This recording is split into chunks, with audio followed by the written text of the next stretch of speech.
Thank you, Jim. Now I've got Jason Berton from PolarX, copper in Alaska and Nevada. Thank you.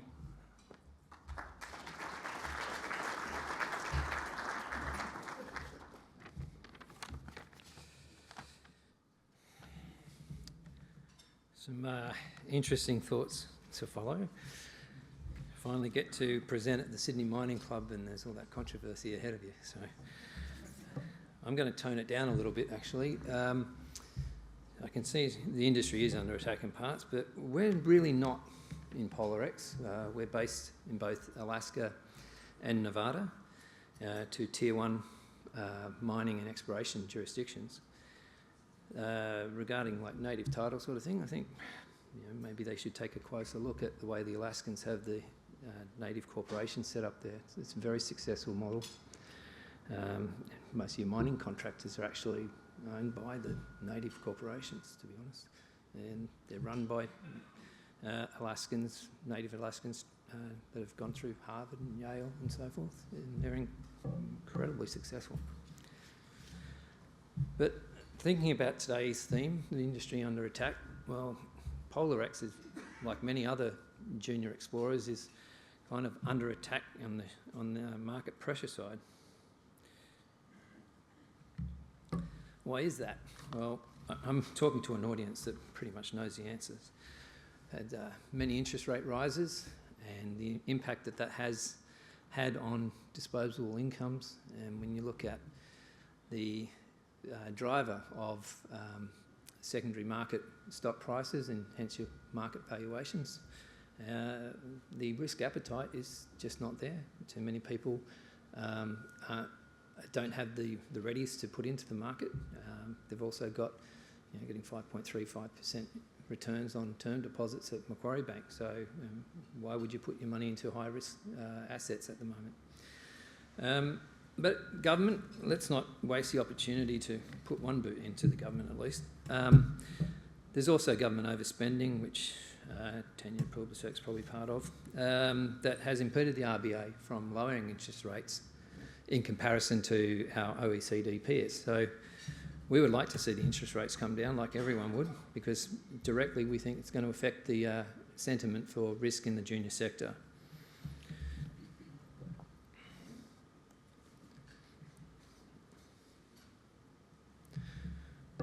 It's not an entirely government spending issue, however. There's also been a blind eye, as I like to refer it to, from investors towards some commodity price headwinds. So I like to say, remind people, pay attention to the commodity price. It really does tell you something. Last year, lithium prices were crashing. At the same time, investors were clamouring into lithium exploration stocks. And we saw that didn't end very well. Conversely, this year, we've had a turnaround in copper, gold, silver. Prices are all surging, but prices in share prices in juniors aren't reflecting that.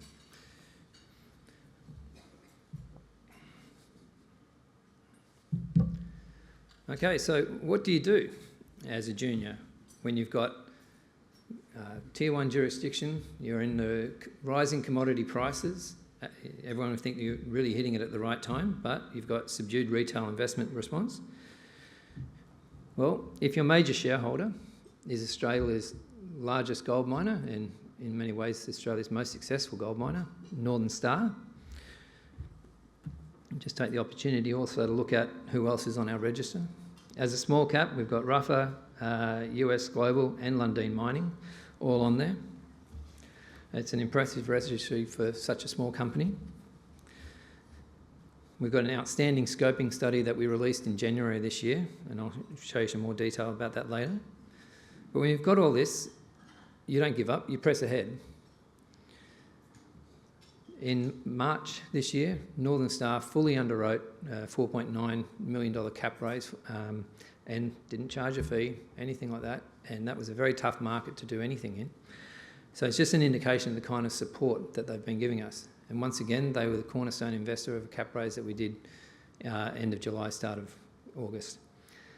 They're now at 16%, and they're also in Alaska. They are the owners and operators of the Pogo gold mine there, which is a very successful venture for them.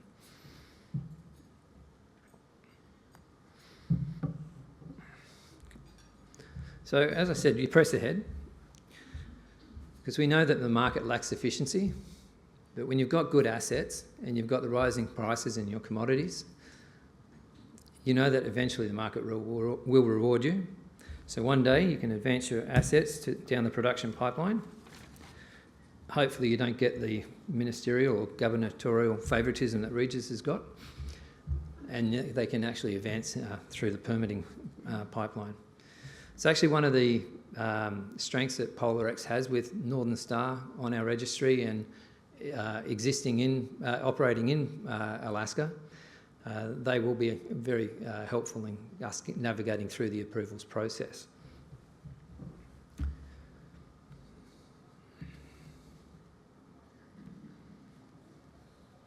All right, now just on the commodities that we're involved in too, I think the copper and gold space are probably the two best metals to be involved with right now, particularly when you see the iron ore guys like BHP and Rio Tinto refocusing most of their attention now on the future of copper. We know that it's on critical minerals list in the US. I'll move on to what we're doing in Alaska. Okay, so just get there's Pogo. That's Northern Star underground mine. It was at about 13 million tonnes when they took over this about 4 or 5 years ago. It's now over 20 million tonnes. It's high grade. Their head grade's about 13 grams per tonne. It's got a very small footprint. It's not dissimilar from the footprint that you see at our projects that I'll take you through in a moment, Caribou Dome and Zackley. You've also got some other assets in Alaska, which tells you why we were attracted to Alaska in the first place. You've got the world's highest grade zinc deposit in Red Dog. It's at 17% zinc. You've got Donlin Gold Project owned by Barrick, which is almost 80 million ounce deposit. You've got Pebble, which is a plus 10 billion tonne copper deposit. It did run into some environmental obstacles, and it's actually on ice at the moment, but it's due to the salmon spawning ground issue that they had there. You've got Kennecott, which is a historical mine that was mined about 100 years ago. It was the largest, it was the highest grade highest grade copper deposit on the planet at 13%. We're in the same rock unit that one's on. It's in the Rinjalla terrain. And we're situated on the Denali Highway, which links to two highways going up the centre of the country. And the key about being on the Denali Highway in Alaska, you want to be close to infrastructure, particularly road access. You do get brutal winters up there, and you don't want to be too remote. So we're fortunate in that regard. We're also, regarding tenure, we're on state-held ground. In case anyone's wondering, people know the history of Pebble. We're not on federal ground, and we don't have any native title claims near us. Not that that would be a particularly problematic scenario in Alaska. As I mentioned before, the native corporations are very pro-development, and I mean, we hire a lot of local native workers anyway, like they're mining contractors, as I said previously. The other issue is we're on, yes, I said state ground. We only require state approvals except for the water approvals, which is Army Corps of Engineers, which is a much better department to go through than NEPA in the US. So as far as we're positioned, it's about as good as it gets in Alaska. There's also, I mentioned, there's no salmon. There's natural culvert downstream. We get grayling, but for some reason people don't care so much about grayling. Okay, so when you look at Caribou Dome, we've been drilling there this season. Caribou Dome is about 7 million tonnes at 3.1% copper. It's high grade, but we're drilling higher grades than that consistently now. So I wouldn't be surprised if we can make significant improvements on that in the future as well. Exactly, it's at 4 million tonnes, but it's an open system. It's copper and gold, and there's a lot more to do at exactly. Combined, just over 11 million tonnes. We've done a scoping study on this. We've done 3 scoping studies. You can see that this is already at a viable mineable scale. However, our major partner, Northern Star, is very keen for us to explore more, find more resources before we head further down a feasibility scale, feasibility pathway, which we'll eventually do. Okay, so just focusing on recent drilling at Caribou Dome. In 2021, we released drill results included 19.1 metres at 7% copper. Included in that, there was almost 9 metres at 19% copper. These are astoundingly high grades. If anyone remembers Sandfire and DeGrussa, you're probably hearing grades like that from that project. And this year we went in underneath those intercepts. Now the key here is, because it is a structurally complicated area, there's a fault thrust belt.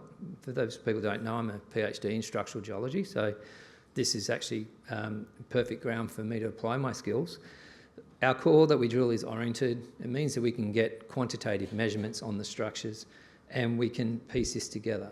As we're drilling, focusing on this high grade zone, and it seems a bit nitpickety to some people, but if I can tie down the high grade part of the ore body and get probably double the size in tonnes and also increase the grade there, we'll be probably over 5% in that zone as a resource, potentially. Now that starts from surface. That kind of thing would pay itself back in months. That's the potential upside for Caribou Dome on its own there.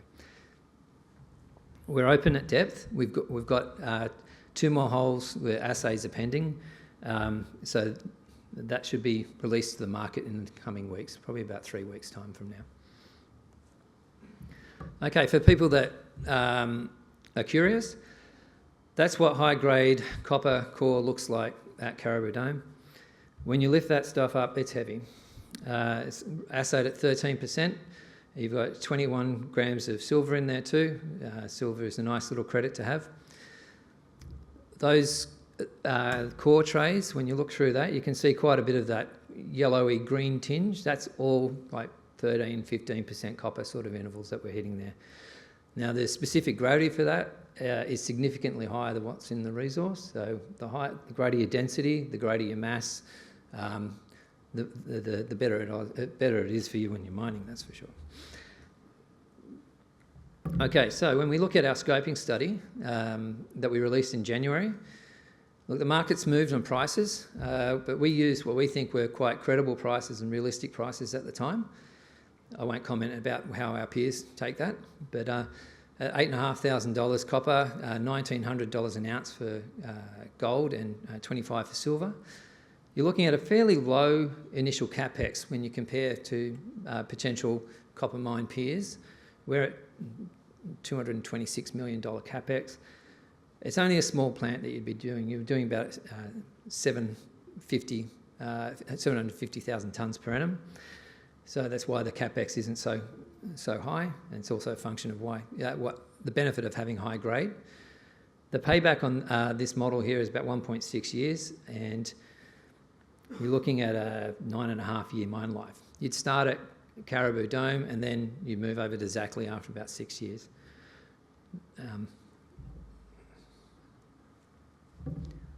Just an illustration of what's gone on in the prices since we did that scoping study. So copper's up 17%, gold's up 40%, silver's up 24%. So if you do the numbers in your head right now, we know that we're looking at plus $1 billion NPV. We're looking at around 6-month payback period, and that's before we even expand the resource.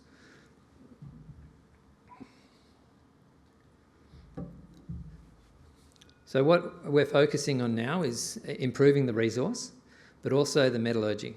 So from our second scoping study to our third scoping study, the metallurgical recovery was a big uplift for us. Traditionally, or historically, Caribou Dome has had a bit of an issue with separating the copper with conventional flotation, but we have actually improved that to about 88%. There's also another process that we're looking at. It's an acid leach process. Preliminary results are very good. We're looking at returns well into the 90s. What we are doing with that work at the moment is actually costing it first. We want to know how much, what the difference that's going to be on a CapEx, and we'll release that as sort of like an alternative scoping study. The appeal to that process is that it'll eliminate your freight costs, because at the end product will be a copper cathode. So at the moment, our freight costs are about 150 million. The more of that we can win back for ourselves, the better our bottom line's going to be. The test work that we're doing is slightly above atmospheric temperatures. You're looking at about 75, 80 degrees Celsius, so we're not talking about a large energy input.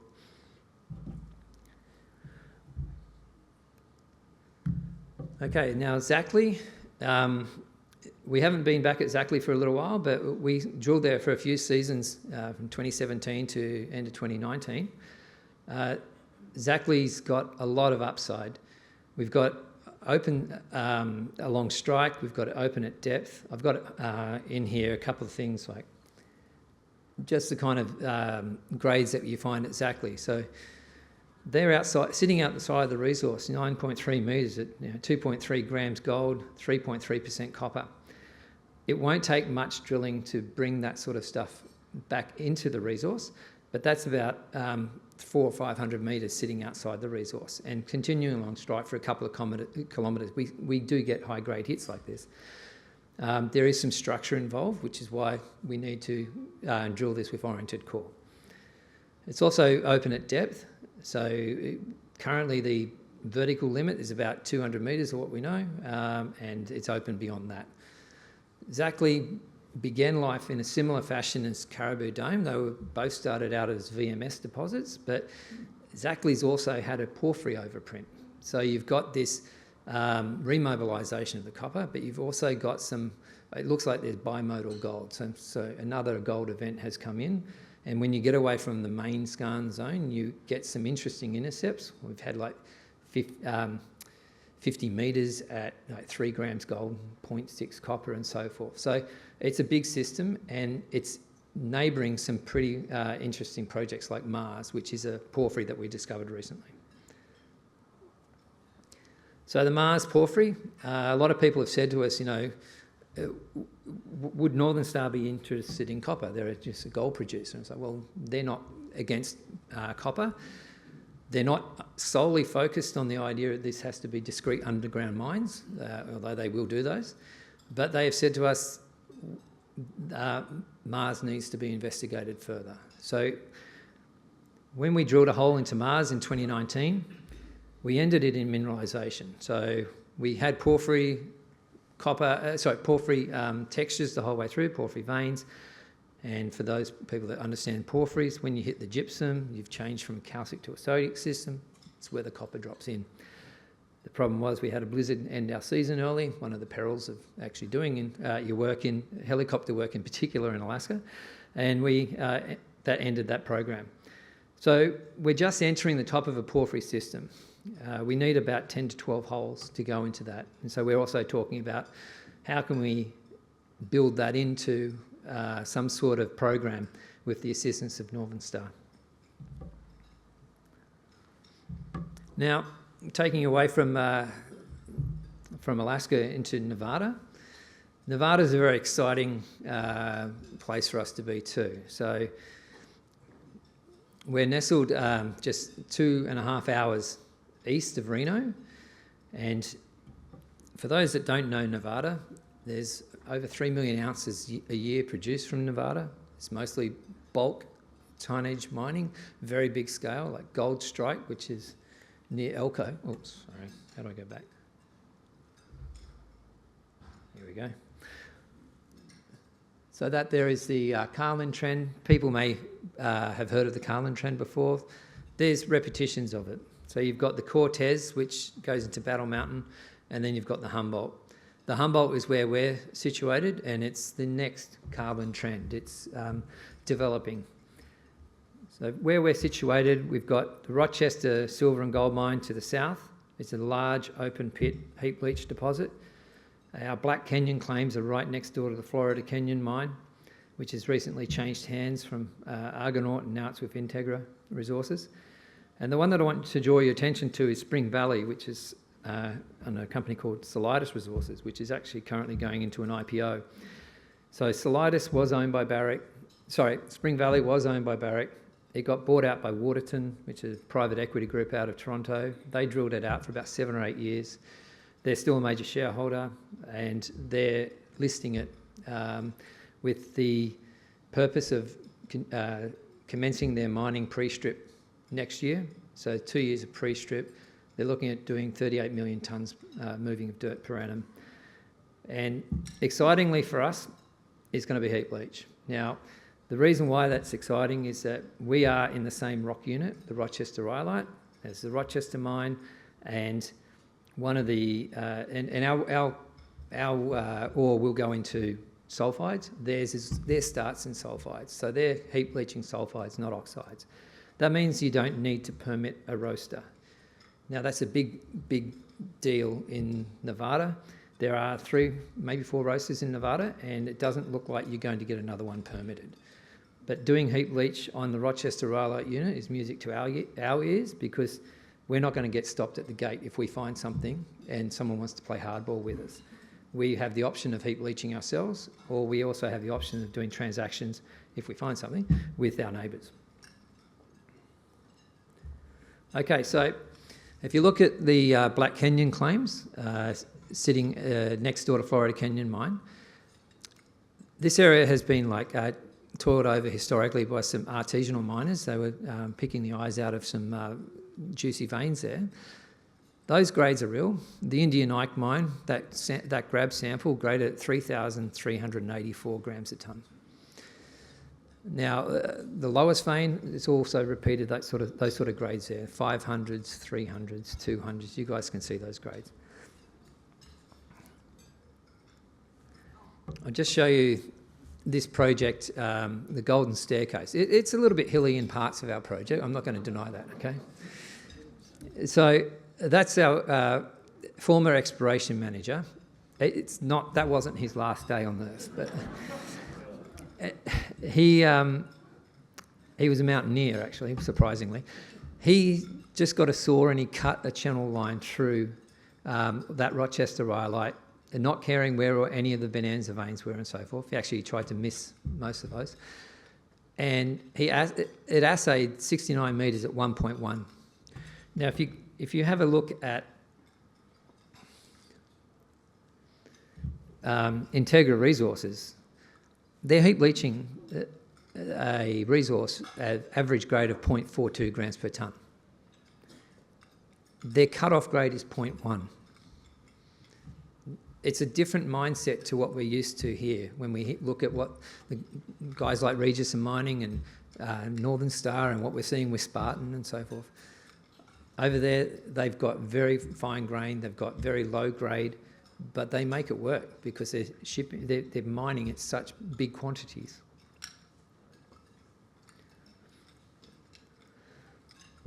Okay, so what we've done since we've acquired the project, it hadn't had any systematic exploration work on it. We've done a comprehensive soil program over the lot of it, and we've identified several compelling anomalies. There's one of them that's the Ridgeline Target Gold Anomaly, which is an enormous anomaly. It's over 3.2 kilometres long. We haven't actually found the limits to either end of it because it just goes under a bit of cover rock. But the units continue under those. There's very large fault systems running through there. Now, we drilled in Star Canyon because we had access to Star Canyon, and that's really on the edge of the anomaly. Even drilling there, we hit like bonanza grades in one of our holes, 9.1 metres, 124 grams. The interesting thing is, when you're not in the bonanza veins, you're still in ore. So you're not going to be trucking waste out of these operations. Everything you truck will go on those leach pads.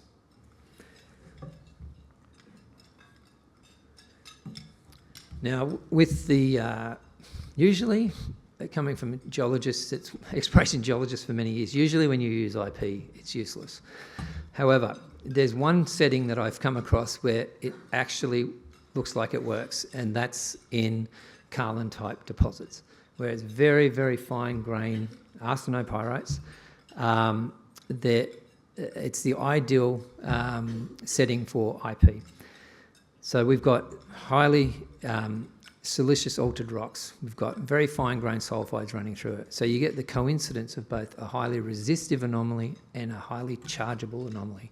I've just shown you the chargeable one there because it's easier for people to get their heads around. And I did admit before that it is a bit rugged. So that area to the north, we couldn't really get the guys to do their IP survey over that. It was a little bit steep. But nonetheless, to the south, that's well over a kilometre long anomaly. And fortunately for us, the access road up to that Star Peak runs along that anomaly. So we know we can get the road access up into there. We're just in the process now of getting the permitting for that, the lowest vein and Indian Ike veins, so that we can do a very large program, give this thing the best crack at being successful as possible. When you look at the IP results in profile, it fits perfectly with the mapped regional geology. So the mapped regional geology is this section here. And that pink unit is the Rochester rhyolite. Now, that profile's further south than our survey, but when you project that north to where our survey line profile is, they're coincident. You've got the Rochester rhyolite and you've got these two major regional faults running through on either side. So that's your conduit for the epithermal replacement of the rhyolite that's brought in all this mineralisation. And that's why all these epithermal gold veins are there as well. Okay, so the way forward, we're doing the drill permitting and site prep. As far as exactly when, I can't tell you. It's all in train. But we're working closely with the local BLM office to get that ready to go ahead. We're also doing additional metallurgical test work at Caribou Dome and Zackley. So we've retrieved old core from Zackley to improve the gold recoveries. They're down at 70%, so there's a lot of room for improvement there. We'll be working on the resource. We're doing a whole new structural model for that, but also most importantly, focusing on that high-grade part of the resource. So you might not see a bigger jump that we had 18 months ago in the resource, where I increased it by 2.6 times, but you'll see improvement in classification and hopefully more tonnes of the high grade there, which is really what's going to pay for this thing to get off the ground. Keep your eye out for any progress with Northern Star as well. We're in close contact with them about how we go about our further exploration up on the Alaskan Range. Be careful. Thank you.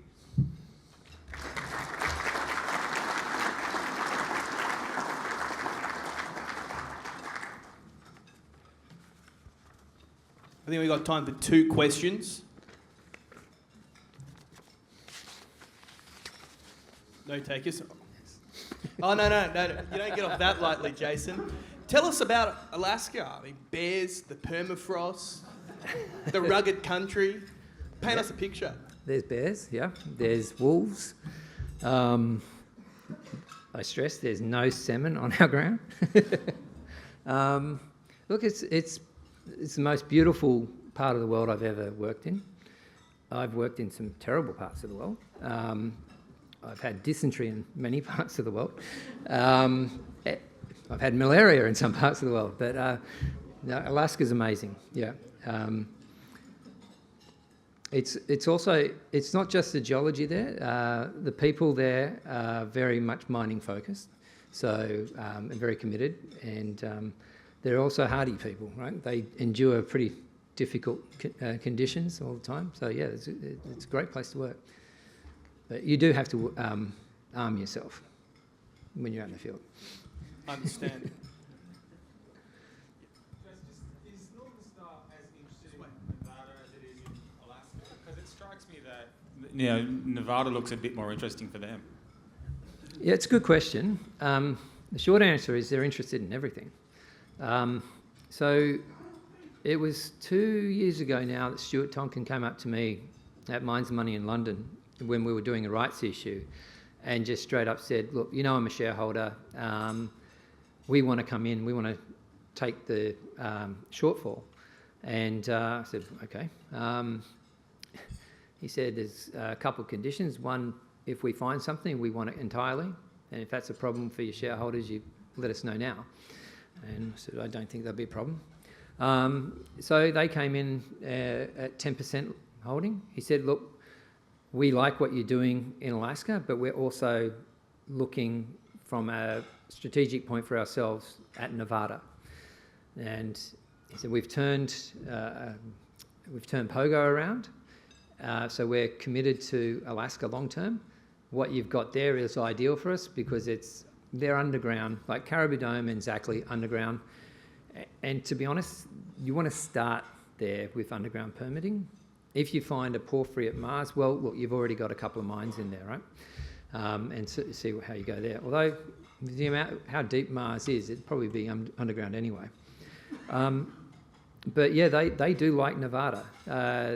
The only issue is that it's a tough neighbourhood to break into.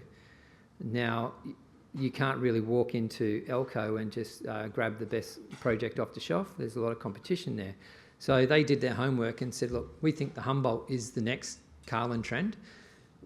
They knew that we had the same rock type as what Spring Valley had. They knew all those parameters, and they were like, we want to get our toehold on you. And so, yeah, they've done both. It's not just Alaska, it's both what we've got.